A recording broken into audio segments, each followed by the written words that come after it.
Welcome back to Market on Close. Let's get our Schwab team in here to take us to the bell. We got a little less than 7 minutes left. Cooper Howard and Nate Peterson join me. Nate's Director of Derivatives Analysis, and Cooper is Director of Fixed Income Strategist at Schwab's Center for Financial Research. Afternoon, guys.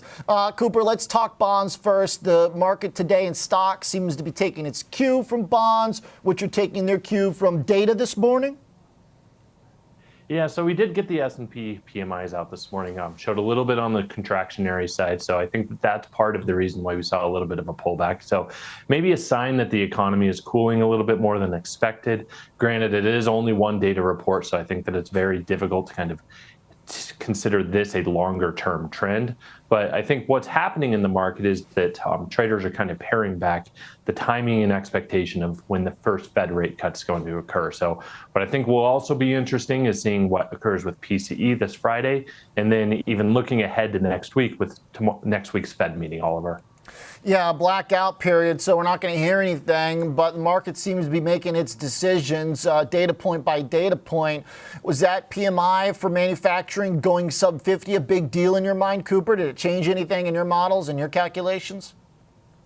You know, I don't really think so. And I think that that's been one of the interesting things about this kind of story since the beginning of the year, is that the narrative with the Fed really hasn't changed. They've preached patience. So even though they are on a blackout period, I would expect if they were to come out today, they'd probably continue to preach patience. It's the market that's really kind of reset their expectations. We came into the year expecting 6, 7 rate cuts. We're now down to probably expectations of 2 rate cuts this year. So really what the Fed has been saying versus what the market has been interpreting it has been at odds, and the Fed really hasn't been kind of preaching a different story. They've continued to preach patience. So looking ahead to next week, we don't expect a rate cut, obviously, but I do expect that they will probably try to set the path out towards that potential rate cut, and that might be a path of patience again. So I think that that's been the key word coming from the Fed recently. All right. Nate, what do you make of stock's reaction to it today? It seemed pretty clear as soon as that data came out, Russell ran with bonds, and we've been in good shape since. Yeah, it's primarily a technically oversold bounce, looking for an excuse to bounce, basically. That's the way that I interpret it. Because, look, on the 10-year, we're 5 basis points away from our year-to-date high. We're down at 4.6. So it's not like this huge move in the 10-year. Having said that, the VIX, it is kind of encouraging to see that VIX kind of pull back. That got up to 20 or so.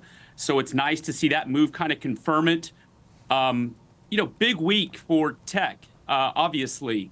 I think we're kind of, looking at the AI story. Hasn't been great. We saw a super microcomputer down $200 because they didn't raise guidance. Taiwan Semi beat, but then sold off 4%. ASML, weak guidance. Cadence Design Systems last night, not good guidance there. So we need Microsoft, Alphabet, and these guys to show us that this AI story still has traction, because it's losing some of its luster, I feel like, for this earnings season. So Copilot Pro, what's going on there? Gemini, are they signing up? What are some growth stories around AI when we get into the application of it? I think that would be key. That could begin to drive that. But as ASML said, and yes, they do sell $200 million, semiconductor manufacturing machines, but they said that, some of this weak spend from corporations because of geopolitical uncertainty and higher rates.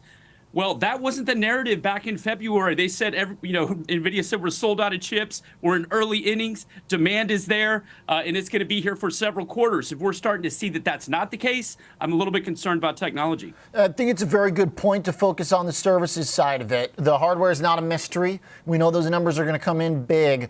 Obviously, it would be nice to see them come in even bigger, but we've had that trade, and maybe it's got more to it. What has been holding up better than hardware in the last 2 weeks is Meta, is Microsoft, is Alphabet, are those companies that are providing services. So basically a brass tacks kind of, what are we doing? Where's our utility with all of the chips that we bought? That's this quarter.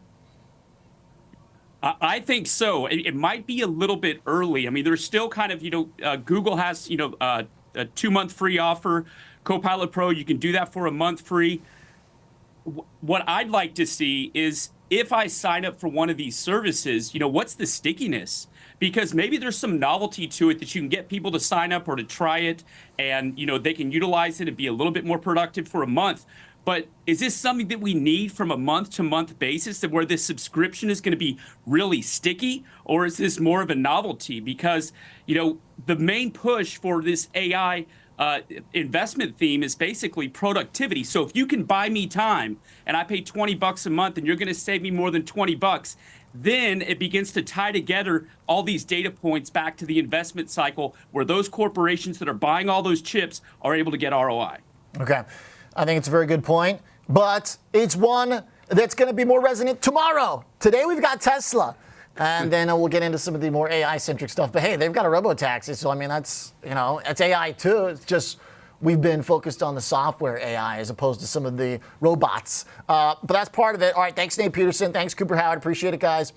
Our Schwab team with our big picture discussion.